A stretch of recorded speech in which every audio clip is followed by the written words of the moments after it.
नमस्कार, स्वागत है आपका मुद्दा में। मैं हूं आपके साथ नेहा दुबे। चीन अपनी हरकतों से बाज नहीं आ रहा है। भारत से सटी सीमाओं पर उसके सैनिक अक्सर भारत में घुसपैठ की कोशिश कर रहे हैं।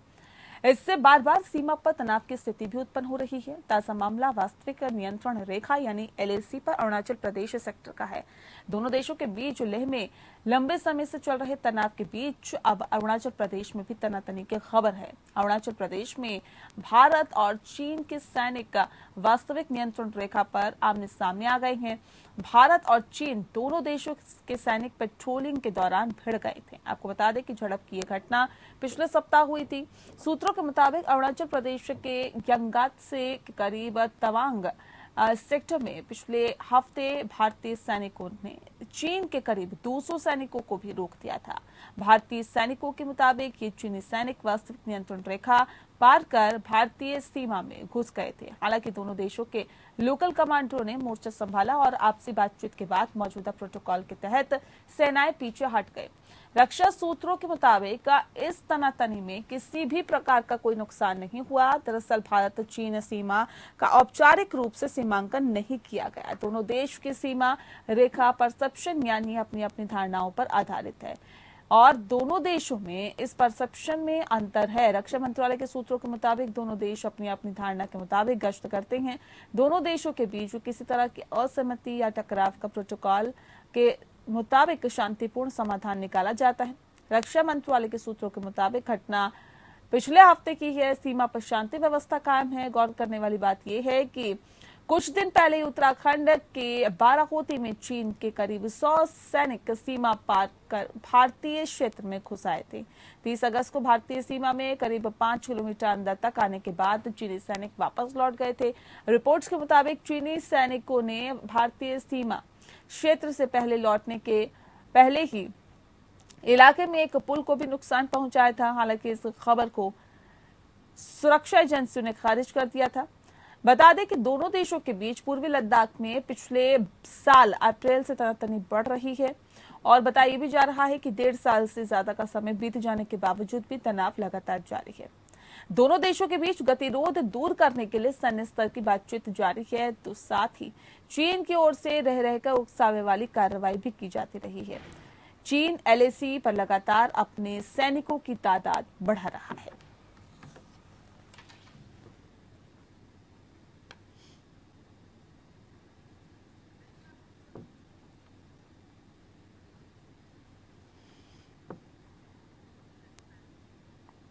तो खास मेहमान इस विषय पर तफसील से चर्चा करने के लिए हमारे साथ मौजूद है। उनसे आपका परिचय करा देते हैं। इस वक्त हमारे साथ जेके त्रिपाठी जी जुड़ गए हैं, एक्स डिप्लोमेट है। सर, बहुत स्वागत है आपका। हमारे साथ मेजर जनरल एसबी अस्थाना जी जुड़ गए हैं, जो कि डिफेंस एक्सपर्ट है। आपका भी सर बहुत स्वागत है। अस्थाना साहब, इस खास कार्यक्रम की शुरुआत आपके साथ करना चाहूंगी। जो हालात और जो स्थितियां फिलहाल एलएसी पे बनी हुई है, पिछले 1.5 साल से इसी तरह की स्थिति है सर, लेकिन हालात में सुधार नहीं हुआ। अब एक बार फिर से जो चीन है वो अंदर घुसपैठ की कोशिश करने में जुटा हुआ है। अरुणाचल प्रदेश की तरफ जो इलाका है वहां पर घुसपैठ एक बार फिर से बढ़ाई जा रही है। किस तरह से इसे देखते हैं और चीन की विस्तारवादी नीति पर कैसे विराम लग पाएगा? अस्थाना जी। विस्तारवादी नीति जो है ये तो जाहिर है कि लद्दाख स्टैंड ऑफ के बाद में पूरी दुनिया ने उसको देख लिया है। जहां तक एलएसी का सवाल है, एलएसी में अलग अलग परसेप्शन है, जैसा कि आपने कमेंट्री में भी बताया, और दोनों ही देश अपने परसेप्शन के मुताबिक पेट्रोलिंग करते हैं और वो चलता रहेगा जब तक ये एलएसी ग्राउंड के ऊपर डिमार्केट नहीं होती। क्योंकि ग्राउंड के ऊपर डिमार्केट होने के बाद हमारे हर एक जवान को ये पता है कि भाई इस पत्थर के उस तरफ चीन है और इस तरफ भारत है। उसके बाद कोई जब तक ये नहीं होता तब तक रहे। इसमें भारत भी पीछे नहीं है। अभी होता क्या है कि जब हम अपने एरिया, जो हमारा परसेप्शन ऑफ एलएसी है, उस एरिया में जब हम पेट्रोलिंग करते हैं तो वो लोग कहते हैं कि जी आपने ट्रांसग्रेस कर दिया और आप हमारे इलाके में आ गए। और जब वो करते हैं तब हम उसी मुताबिक की बात करते हैं। लेकिन जो ये पेट्रोलिंग हो रही है और होती ही रही है काफी समय से, कोई आके रुकता नहीं है। लद्दाख में जो हुआ है वो आके बैठ गए तो ये स्टैंड ऑफ हो गया। अदरवाइज ये फेस ऑफ होता है और ये फेस ऑफ के बाद में दोनों जो पेट्रोल है वो अपनी अपनी जगह चले जाते हैं और अगर ऐसा कोई डिस्प्यूट आता है तो लोकल कमांडर बातचीत कर लेते हैं, जैसा कि इस केस में हुआ है, जो भी आपने वाक्य जो आपने बताया। लेकिन जहां तक ओवरऑल सिचुएशन का सवाल है, ओवरऑल सिचुएशन ये है कि अभी अक्टूबर का महीना है, इससे पहले के सारे पास बंद हों और कैंपेनिंग सीजन खत्म हो जाए, दोनों ही जो है सेनाएं एक दूसरे के ऊपर भरोसा तो भी नहीं रहा, इसलिए दोनों ये चाह रहे हैं कि भाई ये लोग किसी भी किस्म का कोई अतिक्रमण ना हो और उन्हें भी ये लगता है कि कहीं भारत की तरफ से कोई अतिक्रमण ना हो जाए।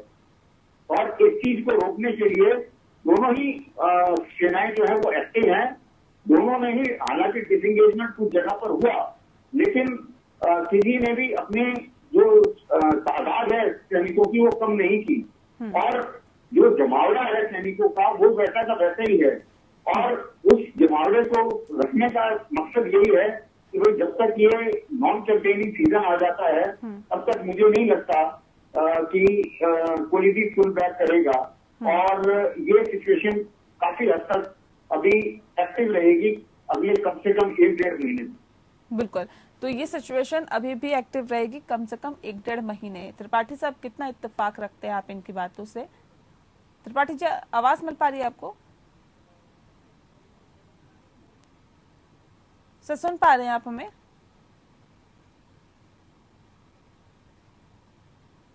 चलिए, लगता है आवाज नहीं पहुंच पा रही। त्रिपाठी जी अब सवाल इस बात को लेकर है जो हालात फिलहाल बने हुए हैं एलएसी पर।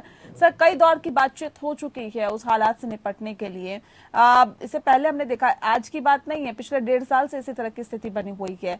पेट्रोलिंग की बात अभी सर ने करी थी कि पेट्रोलिंग जब करते हैं तो हमारा देश ये कहता है कि उन्होंने संधि का विरोध किया, यानी कि वो हमारी सीमा में घुस आए हैं। हम करते हैं तो वो कहते हैं कि वो हमारी सीमा में घुस आए थे। तो ये तमाम चीजें ऐसे चलती रहती है। लेकिन अब सवाल इस बात को लेकर है, इससे पहले सर हमने देखा कि गलवान घाटी में क्या हुआ था पिछले साल। तो जो हालात और जो स्थितियां बनी हुई है, एक दूसरे की सीमा में जाना और उसके बाद फिर वो तनाव आगे तक बढ़ जाना, कई दौर की बातचीत हो चुकी है इससे ऊपर उठने के लिए या फिर से आगे निकलने के लिए। बावजूद इसके बातचीत के जरिए समस्या का समाधान क्यों नहीं निकलता? कहाँ रोड़ा आप इसमें देखते हैं त्रिपाठी जी? देखिए, बातचीत के जरिए समस्या का समाधान इसलिए नहीं निकल पाता है कि कोई समस्या की जड़ जो है डिमार्केशन,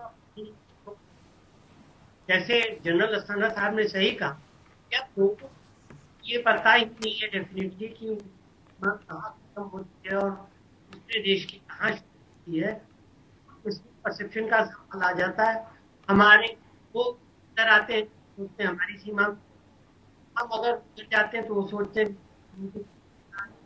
तो ये चीज तब तक नहीं होगी जब तक लाइन कंट्रोल डिमार्केशन न हो जाए।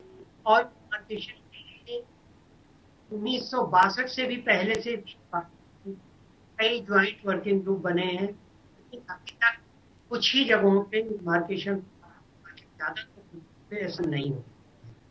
तो इस हालत में सिर्फ यही है कि हम बात हो सके वहां तक शांति बनाए रखें और अगर कहीं कोई इधर घुसपैठ है तो उसको हम तुरंत और कुछ स्तर पे खत्म करें। ये तो तब तक होता रहेगा जब तक मार्केट नहीं हो जाती है। एक बात और भी जाननी होगी कि पिछले 40 साल 60 साल में देखा का एक ये शगल रहा है, तो वो बात कई बार वो एक तरफ से हमें बोलता है। चीन के सैनिक वापस लौट आए थे। लगातार इस तरह की भी सर खबरें आती है कि चीन एलएसी पर अपनी सीमाओं के आसपास जो है वो सैनिकों की तादाद को बढ़ा रहा है। ये किस तरह का संदेश देने की कोशिश बार बार चीन की तरफ से की जाती है? देखिए, चीन की तरफ से जो संदेश आ रहे हैं उस संदेश को आप चीन की जो अंदरूनी मामला हैं उसके भी मद्देनजर रखते हुए देखना पड़ेगा, क्योंकि चीन में अभी उनकी माली हालत ठीक नहीं है और काफी अभी आपने देखा होगा इंटरनल प्रॉब्लम्स हो रही हैं शी जिनपिंग के लिए। और चीन में ये अक्सर देखा गया है कि अगर नेशनलिज्म की भावना को उकसाया जाए और ये कहा जाए कि कंट्रोल्ड मीडिया है उनका, अगर वो ये बोले कि हम भारत हमें उकसा रहा है और भारत हमारे ऊपर अतिक्रमण करना चाह रहा है और हम उसी के जवाब में कार्रवाई कर रहे हैं, तो उन्हें लगता है कि पूरा देश एक साथ हो जाता है और वो बाकी जो पावर कट है या इस किस्म की जो प्रॉब्लम है, इकोनॉमिक प्रॉब्लम है, इन सबको भूल जाते हैं। और जो और एक्शन जिससे नेशनलिज्म बढ़ के ऐसे एक्शन करने से उन्हें फायदा होता है, ऐसा उनको लगता है। तो ये एक उनका अंदरूनी कंपल्शन है। दूसरा जो बाहरी कंपल्शन है जो इंडिया के साथ है, वो ये है कि भाई जो स्टैंड ऑफ चल रहा है उस स्टैंड ऑफ में कोई भी लूज नहीं करना चाहता। तो लूज नहीं करने से कोशिश ये रहती है कि भाई जो कुछ भी हुआ है उसमें अगर हम पीछे हट गए तो कहीं भारतीय फौज आके ना बैठ जाए, इसलिए वो भी एक्टिव रहने की कोशिश कर रहे हैं। और जिस किस्म से पेट्रोलिंग हो रही है या वो अंदर आकर बाहर चले गए, तो इसका मतलब वहां पर स्टैंड ऑफ का उनका इरादा नहीं था। लद्दाख की कहानी अलग है, क्योंकि लद्दाख में जो है उनका जो नेशनल हाईवे 219 है वो खतरे में आ जाता है, कराकोरम खतरे में आ जाता है, इसलिए वहां पे वो आकर बैठ गए और उन्हें मौका मिला क्योंकि उन्होंने कॉन्फिडेंस बिल्डिंग मेजर्स तोड़ दिए। और भारत एक अनुशासित देश है, भारत ने ये मेजर्स नहीं तोड़े थे जो कॉन्फिडेंस बिल्डिंग मेजर्स बनाए गए। जहां तक बॉर्डर का सवाल है, क्यों ये मुसीबत होती रहती है और क्यों ये रिजॉल्व नहीं होती, इसमें मेरी कई चीनी सामरिक विशेषज्ञों से भी बात हुई है। अभी भारत और चीन के बीच में क्या है कि उन्होंने 14 देशों के साथ उनका विवाद था, 12 के साथ उन्होंने निपटा दिया, लेकिन भारत और भूटान के साथ इसलिए नहीं हो पा रहा है क्योंकि जो पॉलिटिकल कॉस्ट है दोनों साइड वो काफी हैवी है। वो ये चाह रहे हैं कि हमें अरुणाचल मिल जाए और हमें अक्षय भी ना देना पड़े। अब ये तो भारत मानने को तैयार नहीं होगा। उसी मुताबिक जहां तक भारत का सवाल है, हम ये नहीं चाहते कि भाई हमारी भी एक इंच की हमारे भी जो विचारधारा है वो ये है कि भाई 1 इंच जमीन भी नहीं देंगे।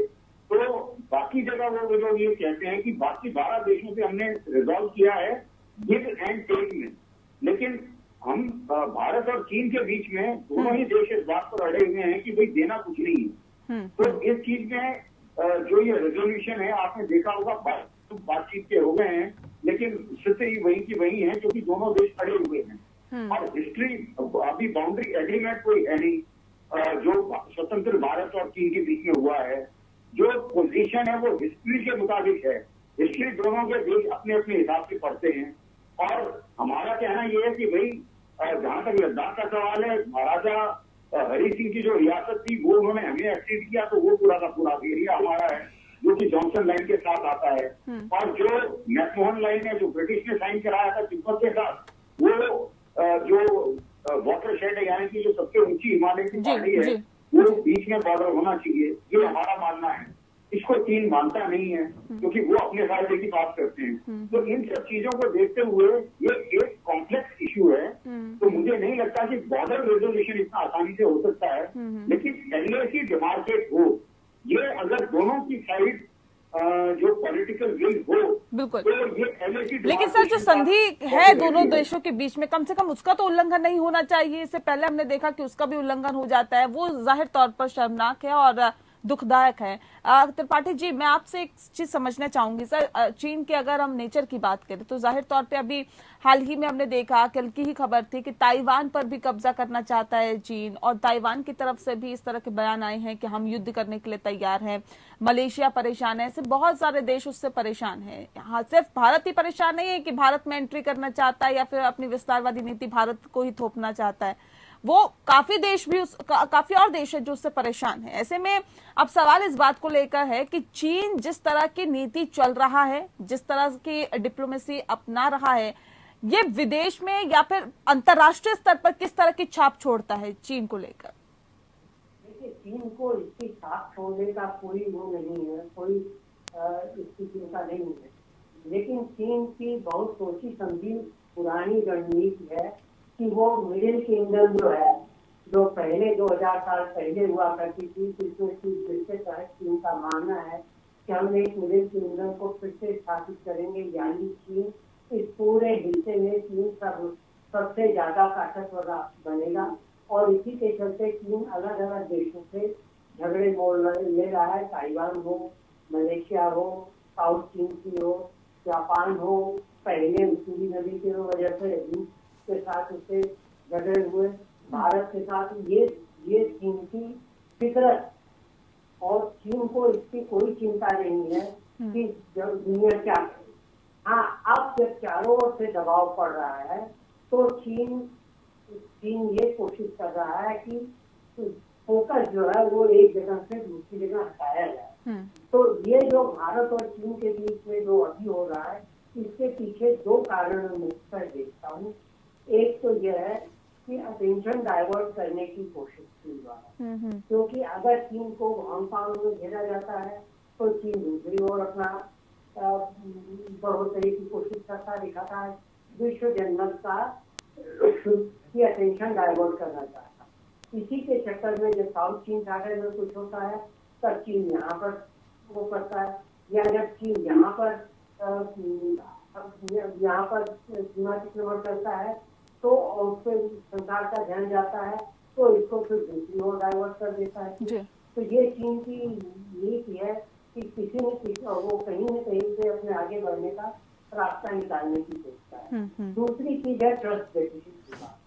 जैसा कि जनरल साहब ने कहा, हमारे और चीन के बीच में 1960 से आज तक ट्रस्ट डेफिसिट है, एक दूसरे के प्रति भरोसा नहीं करते, और खासतौर से चीन के प्रति इसको हम भरोसा नहीं कर सकते, क्योंकि ये चीज के मामले में बारे में चीन का ट्रैक रिकॉर्ड बड़ा ही लोगों के सामने हो चुका है कि चीन कभी भी अपनी किसी भी नीति को मानता नहीं।